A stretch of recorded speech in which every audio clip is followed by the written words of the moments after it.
बिस्मिल्लाहिर्रहमानिर्रहीम। अस्सलाम वालेकुम वरहमतुल्लाह। जेम्स स्टीवर्ट बुक का सेक्शन 15.1 और टाइटल है double integrals over integrals. Double integral को डिफाइन करने से पहले हम देखते हैं review of the definite integral. Definite integrals को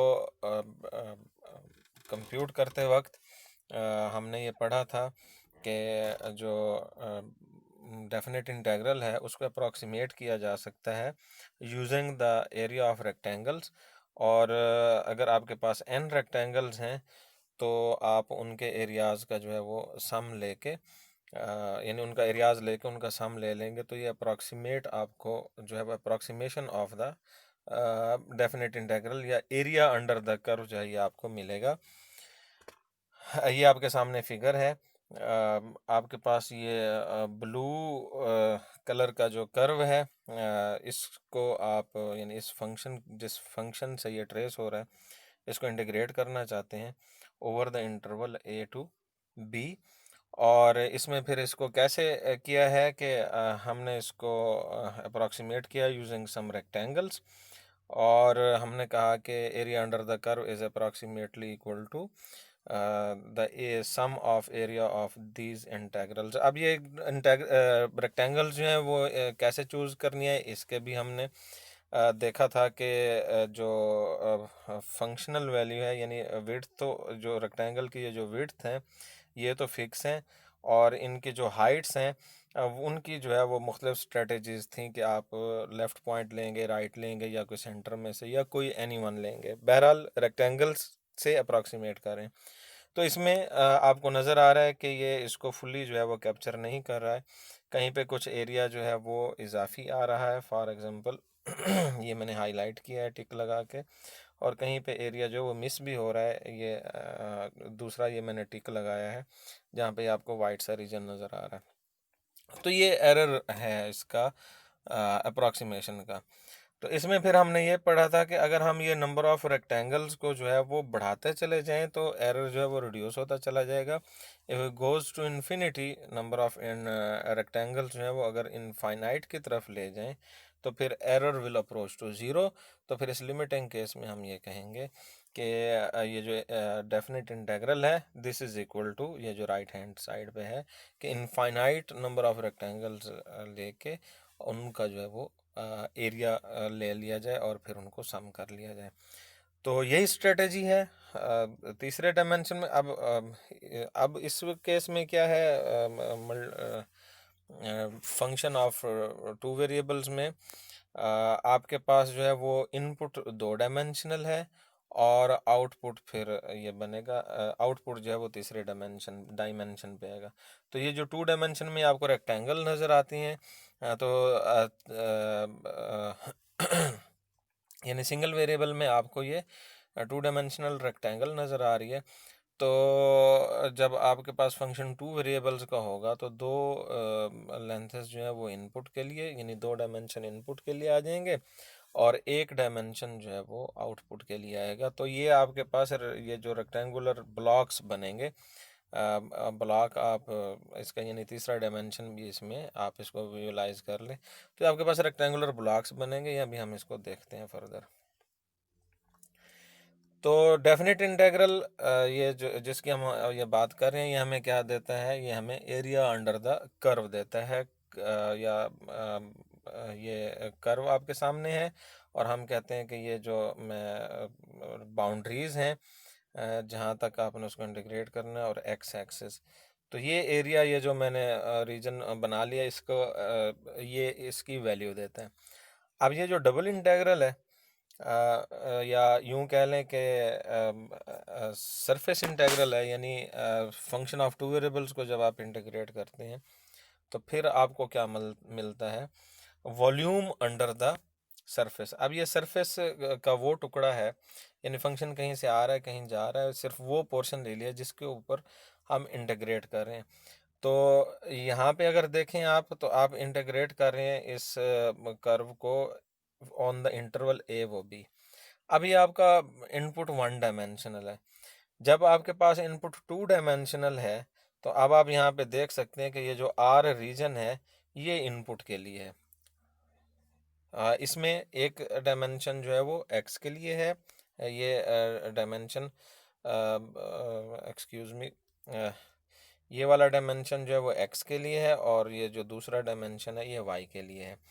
तो ये इनपुट का रीजन जो है वो ये बनेगा, और इस रीजन के ऊपर जो फंक्शनल वैल्यूज़ हैं, या ये जो सरफेस बन रहा है, कर्व के मुकाबले में ये जो सरफेस बन रहा है, यानी पिछले प्रॉब्लम की बात कर रहा हूँ, उसमें कर्व बनता है, तो इसमें टू वेरिएबल्स का जो फंक्शन है उसकी जो प्लॉट है वो क्या बनता है, वो सरफेस बनता है। अब जो इसको इंटीग्रेट करेंगे तो हमें क्या मिलेगा, इस सरफेस के अंडर जो वॉल्यूम होगा, इस रीजन आर तक, यानी ये bounded by the region R, ये मैंने इसको आपके सामने ये बना दिया। तो ये वॉल्यूम इस रीजन का जो है वो आपको मिलेगा अगर आप इसको इंटीग्रेट कर लेते हैं। तो अब आते हैं, इसमें रीजन क्या है, इंटरवल है, ये जो टू डायमेंशनल वाला प्रॉब्लम है, यानी एक वेरिएबल वाले फंक्शन का, तो इसमें इंटरवल है a to b, जिसके ऊपर आप जो है वो इंटीग्रेट कर रहे हैं फंक्शन को।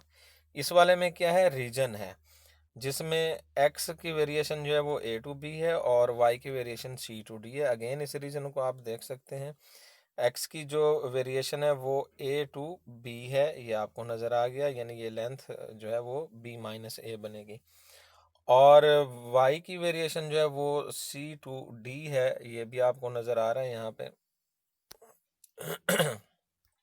एक्सक्यूज मी, ये c नंबर आपको नज़र आ रहा है, ये d नंबर आपको नज़र आ रहा है। तो इनका जो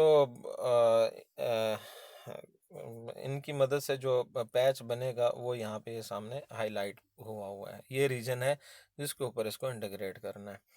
तो लिहाजा रीजन जो है वो स्पेसिफाई हो गया, यहाँ पे आ जाए, और उसके बाद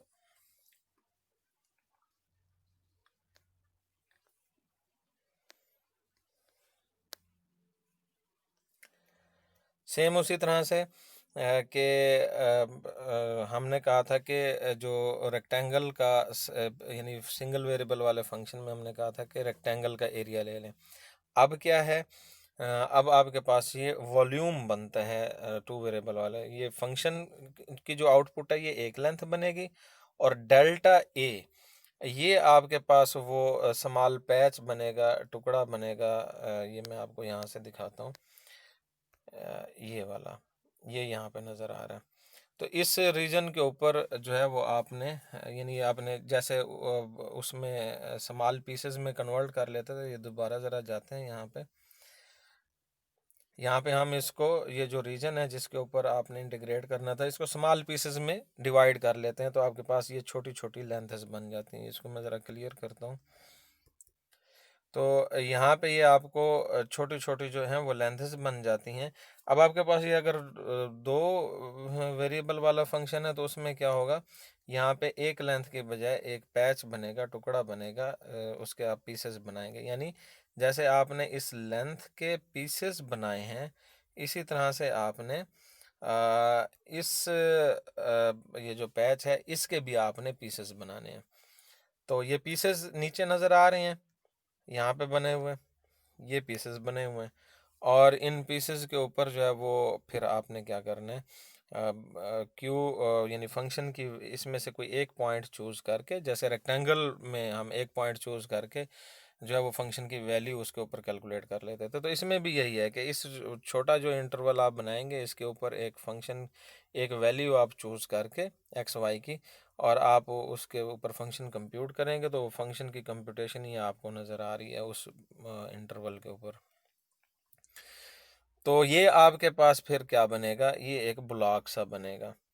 असल अब आपको ये यहाँ पे थोड़ा सा मैं जूम करता हूँ, ये आपको नज़र आ रहा होगा कि सरफेस जो है वो किसी और पैटर्न पे है, लेकिन उसमें जो है ये क्यूब जो है वो या ब्लॉक जो है वो उसमें आया हुआ है, तो ये अप्रॉक्सीमेशन उसको प्रॉपरली नहीं कर रहा, बल्कि इसमें एरर है। ऑन द सेम लाइंस आप विजुलाइज करें रेक्टेंगल वाले में, तो ये उससे आपको ये फॉलो हो जाना चाहिए। अब जब आप इसको इस सिंगल फंक्शन वाले वेरिएबल में देख रहे थे, यहाँ पे आपके पास ये मुख्तलिफ रेक्टेंगल्स बन रही थी, और अब इसमें टू वेरिएबल वाले फंक्शन में देखेंगे तो आपके पास ये सामने ब्लॉक्स से बने हुए नज़र आ रहे हैं, जो कि इस वॉल्यूम को अप्रॉक्सीमेट कर रहे हैं, जो कि इसके अंडर है, सरफेस के अंडर है, तो इसको ये अप्रॉक्सीमेट कर रहे हैं। तो ये सरफेस जो है ये स्मूथ है, जिसके अंडर आप कर्व जो है एरिया वॉल्यूम सॉरी फाइंड करना चाहते हैं, ये स्मूथ है।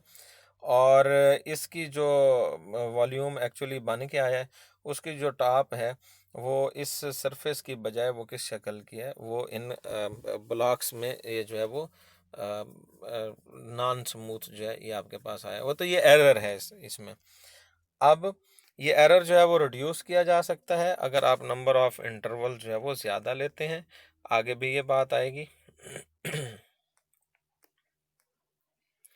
यहाँ पे आप देख सकते हैं कि एक आपके पास कोई सरफेस है और इसको इंटीग्रेट करना है, तो अगर आपने 4x4 का ग्रिड लिया है, यानी 4 पीसेस एक्स डायरेक्शन में लिए हैं और 4 पीसेस आपने वाई डायरेक्शन में लिए हैं, तो उसकी निस्बत ज़्यादा अगर आपने पीसेस लिए हैं तो वो उसको बेहतर रिप्रेजेंट करता है उस सरफेस के अंडर वॉल्यूम को, और अगर आपने और ज़्यादा ले लिए हैं इंटरवल्स तो फिर वो और ज़्यादा बेहतर उसको रिप्रेजेंट करता है।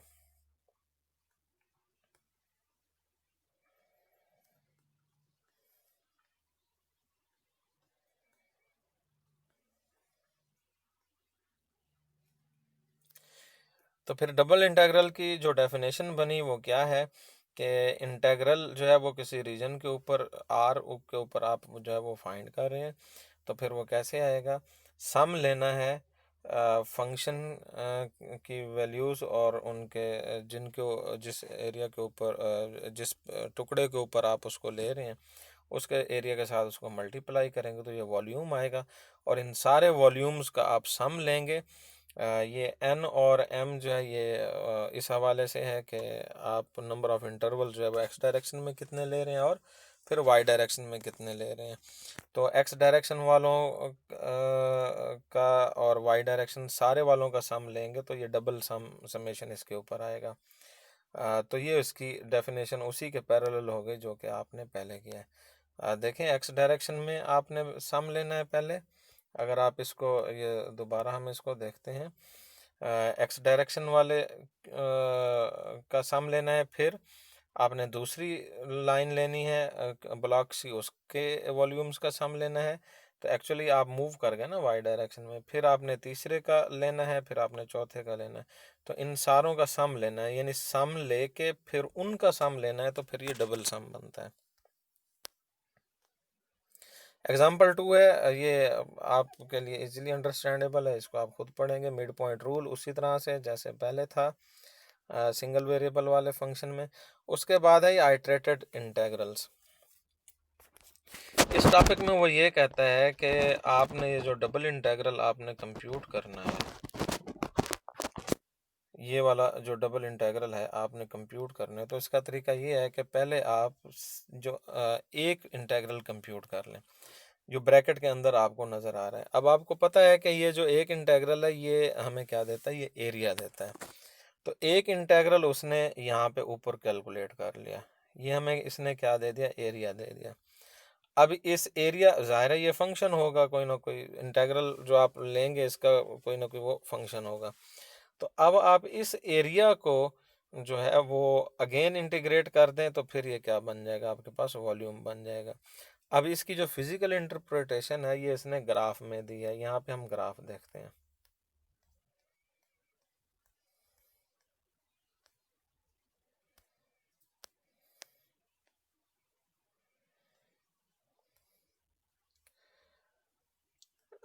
उस ग्राफ को देखने से पहले एक और हमारे पास है थ्योरम, फेबिनीज थ्योरम। ये कहता है कि आपके पास जो डबल इंटीग्रल है over a rectangular region R, तो उसमें अगर आप पहले जो है वो फंक्शन को इंटीग्रेट कर लें विद रेस्पेक्ट टू वाई, या पहले कर लें आप with respect to d x, ये आपस में इंटरचेंज किया इंटेग्रल। यानी इसको जो डबल इंटेग्रल को लिखने का तरीका ये है कि जो इस आउटर इंटेग्रल होगा उसकी जो आगे डिफरेंशियल है वो भी बाहर होगा, और इनर जो डिफरेंशियल होगा उसकी जो लिमिट्स हैं वो इनर होंगी। तो अगर आप इसको इंटेग्रल्स की तरतीब को चेंज करते हैं तो आप कर सकते हैं, इसमें वो कहता है कि कोई मसला नहीं है। ओवर द रेक्टेंगुलर रीजन, यानी ये जो चीज़ हम देख रहे हैं इसके हवाले से अभी बात हो रही है। तो यहाँ पे आप देख सकते हैं कि इंटेग्रल्स को उसने चेंज कर दिया है, और इसी तरह से डिफरेंशियल्स की जो तरतीब है उसको भी इंटरचेंज कर दिया है। तो ये थ्योरम ये कहता है कि ये किया जा सकता है, इसमें कोई मसला नहीं है। अब ये जो उसने अभी ऊपर हम बात कर रहे थे कि आप पहले जो है वो एक इंटेग्रल कंप्यूट करें तो एरिया आएगा, फिर उसी एरिया का फिर इंटेग्रल कंप्यूट करें तो आपके पास क्या आ जाता है, वॉल्यूम आ जाता है। तो ये बात और ये जो इंटरचेंज करने वाली बात है, इन दोनों को मिला के हम देखते हैं इस फिगर में। ये हमारे पास फिगर है, फिगर नंबर 11 और फिगर नंबर 12। अभी आप देखें कि ये उसने ए ऑफ एक्स, ये जो आपको पर्पल कलर में ये आपको नज़र आ रहा है, ये ए ऑफ एक्स है। यानी उसने क्या किया है, कोई एक पॉइंट फिक्स करके उसने ये कर्व लिया उसी सरफेस से, यानी यूं समझ लें कि एक क्रॉस सेक्शन ले लिया, एक वैल्यू फिक्स की, तो यूं समझ लें कि आपके पास अब ये कर्व जो है वो कौन सा बन गया, 2 डायमेंशन। अब सिंगल इंटीग्रल आपको क्या देता है, इस एरिया के अंडर कर्व, इस कर्व के अंडर एरिया देता है, जो कि ये शेडेड आप पर्पल कलर में। अब जब आप उसको इंटीग्रेट दूसरा इंटीग्रल लेते हैं तो वो फिर जो है वो क्या देता है आपको, ये जो ब्लू कलर का आपके पास ब्लॉक नज़र आ रहा है ये आपको इसका वॉल्यूम दे देता है। ठीक हो गया। इसको आप पढ़ लें, इलस्ट्रेशन ऑफ फेबिनेज theorem by showing an animation of figure 11 and 12। अच्छा, अब ये फिगर 12 में है, इसमें क्या है, इसमें आपके पास दूसरी डायरेक्शन में कर्व ले लिया है, यानी कौन एक्स डायरेक्शन के अलोंग कर्व ले लिया है, और इसके अंडर जो है वो उसने एरिया निकाला और फिर उसको दूसरी डायरेक्शन में इंटीग्रेट कर दिया। तो कहना ये चाहता है कि आप चाहे पहले इंटीग्रल जो है वो वाई डायरेक्शन में, ये कौन सी डायरेक्शन है, वाई डायरेक्शन है ना, चाहे आप इंटीग्रल पहले वाई डायरेक्शन में ले लें यानी विद रेस्पेक्ट टू वाई ले लें, तो आपके पास एरिया जो है वो ए ऑफ एक्स एक्स का फंक्शन होगा, और फिर आप दूसरी डायरेक्शन में जो है वो आप उसको इंटीग्रेट कर सकते हैं, तो आपके पास वॉल्यूम आ जाएगा। या फिर यहाँ पे तरतीब उल्टा लें, पहले आप जो है वो इन एक्स डायरेक्शन के में कर्व लेके उसका आप एरिया निकाल लें, और फिर वाई डायरेक्शन में आप उसको इंटीग्रेट कर दें, तो आपके पास एक्चुअली दोनों सूरतों में सेम आउटपुट आएगी। तो ये बता रहा है। अच्छा, अब इसको जो है वो कैलकुलेट कैसे करना है, ये एक एग्जांपल है, इसको देख लेते हैं। कैलकुलेट ऐसे करना है जैसे आपने पार्शियल डेरिवेटिव्स कैलकुलेट किए हैं, तो आपको पता है कि कैसे कैलकुलेट किए हैं। जिसके रेस्पेक्ट डेरिवेटिव लेना चाह रहे हैं उसको वेरिएबल मान लेते हैं, और दूसरे वेरिएबल बाकी जितने भी वेरिएबल्स अगर हैं उनको कांस्टेंट तस्वर करते हैं। तो इस इंटीग्रेशन में भी ऐसे ही होगा। तो एग्जांपल नंबर 5 में आपके पास फंक्शन है x माइनस 3y², और रीजन उसने कहा है जी x की जो लिमिट्स हैं वो 0 से 2 है, रेक्टेंगुलर रीजन है, और y जो है वो 1 से लेके 2 है। ये अगर मैं इसको आप पैच बनाएं तो या आप यहाँ से देख लें, x जो है वो 0 से 2 है, यानी इस ओरिजिन से लेके यहाँ पे फॉर एग्जांपल ये 2 है, यहाँ तक है, और y जो है वो 1 से 2 है, तो 1 फॉर एग्जांपल यहाँ पे है और 2 यहाँ पे है। तो आपके पास जो रीजन बनेगा वो बनेगा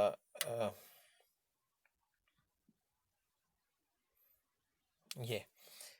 तकरीबन ये रीजन बनेगा जो कि इस वैल्यूज़ को जो है वो करता है, 0 वो 2 क्लोज इंटरवल, और कौन सा है 1 वो 2 क्लोज इंटरवल। तो ये रीजन बनता है जिसके ऊपर आपने क्या करना है, इसको इंटीग्रेट करना है। तो रीजन आपको समझा दिया कि कौन सा है। बहरहाल कंप्यूटेशन जो है वो बिल्कुल सादा सी है, कोई मसला नहीं है इसमें। Integral over the region, region क्या है, पहले आपने डिफरेंशियल डी वाई का लिया है तो इधर लिमिट्स जो है वो 1 से 2 ले लेंगे, क्योंकि वाई की लिमिट्स जो है वो 1 से 2 हैं। और आउटर डिफरेंशियल जो है वो आपने एक्स वाला लिया है तो यहाँ पे लिमिट्स ले लें। अब आपने क्या करना है, इसको जब अंदर वाले इंटेग्रल को y के रेस्पेक्ट आप कैलकुलेट कर रहे हैं तो x will be treated as constant, x will be treated as constant. तो y के लिहाज से डेरिवेटिव ले लें, तो x कांस्टेंट है तो साथ में इसके 1 भी है, तो 1 का इंटेग्रल क्या होगा, वो y हो जाएगा। जैसे 3 अगर आप इंटीग्रेट करते हैं तो आप कैसे लिखते हैं, आप इसको लिखते हैं 3x। तो उसी तरह से यानी 3 कांस्टेंट है। अब इसी तरह से क्या है कि x यहाँ पे कांस्टेंट है, y के लिहाज से डेरिवेटिव लेना है, तो x कांस्टेंट है वो अपनी जगह पे मौजूद रहेगा, और साथ में उसका इंटीग्रल जो है वो 1 का y आ जाएगा। उसके बाद है 3y², तो ये इसी का फंक्शन है y का, तो ये क्या आ जाएगा, y 3 और y² का इंटीग्रल y³ 3 के साथ 3 कैंसिल हो जाएगा, ये आ जाएगा। फिर इसकी लिमिट्स इसमें पुट कर दें y की, और 1 और 2। तो जब इसमें आप इसको इवेलुएट करेंगे, यानी सिर्फ y की जगह पे पहले अपर लिमिट पुट करनी है 2, और फिर माइनस लोअर लिमिट करनी है 1, और जब आप इसको सिंपलीफाई करेंगे तो आपके पास जो है वो x-7 बचेगा। अगर इसी में कोई कन्फ्यूजन हो, नहीं होता, आप मुझे बताएं, मैं इसको कागज़ पे सॉल्व करके भेज दूंगा। उसके बाद अब फर्दर अब x का इंटीग्रल रहता है, तो अब तो कोई मसला ही नहीं है, x का इंटीग्रल x²/2, और 7 कांस्टेंट है तो साथ में जो है वो x आ जाएगा। जैसे यहाँ पे 7 के साथ x आ गया, उसी तरह से पिछले में भी जब x कांस्टेंट था तो साथ में y आ जाएगा। बहरहाल ये इसमें किया और फिर इसकी लिमिट्स अप्लाई की तो आंसर आया है -12। तो आपके पास जो वॉल्यूम है वो क्या आया है, वो आया है 12 यूनिट्स, यानी इंटीग्रल तो नेगेटिव है लेकिन वॉल्यूम चूंकि है कि वॉल्यूम जो है वो क्या है 12 है। अगेन अप्लाइंग द फेबनिज थ्योरम, तो यहाँ पे अब वो क्या कर रहा है, इसको चेंज कर रहे हैं कि पहले x के लिहाज से उसने लेना है फिर y के लिहाज से। तो x के लिहाज से जब आप पहले इंटीग्रेट करेंगे तो x का इंटीग्रल क्या हो जाएगा, x²/2, और 3 भी कांस्टेंट है, y² भी कांस्टेंट है, ये अपनी जगह पे खड़े रहेंगे, x जो है वो बीच में आ जाएगा या साथ आ जाएगा यूं कह लें। तो इसकी लिमिट्स आप इसमें पुट करेंगे तो आपके पास जो बनेगा फंक्शन वो बनेगा 2 - 6y²। अब फिर इसको अगेन y के लिहाज से इंटीग्रेट करें तो 2 कांस्टेंट है तो 2 का इंटीग्रल 2y, और 6y² का इंटीग्रल 2y³। लिमिट्स अप्लाई करें एंड यू विल गेट -12। तो ये है स्ट्रेटेजी। इसी तरह से आगे एग्जांपल 6 है, बिल्कुल उसी तरह से है कि आपके पास x की जो लिमिट्स हैं वो 1 से 2 हैं, और y की लिमिट्स जो है वो 0 से पाई हैं। तो x को पहले ले रहा है तो x की लिमिट्स भी पहले आ जाएंगी, पहले से मुराद यानी फर्स्ट जो इवोल्यूशन आएगी फंक्शन के साथ जो अटैच है।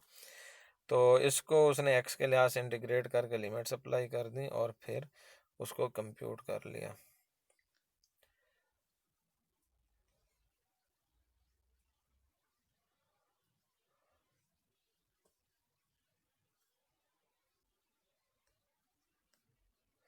अस्सलाम वालेकुम वरहमतुल्लाह।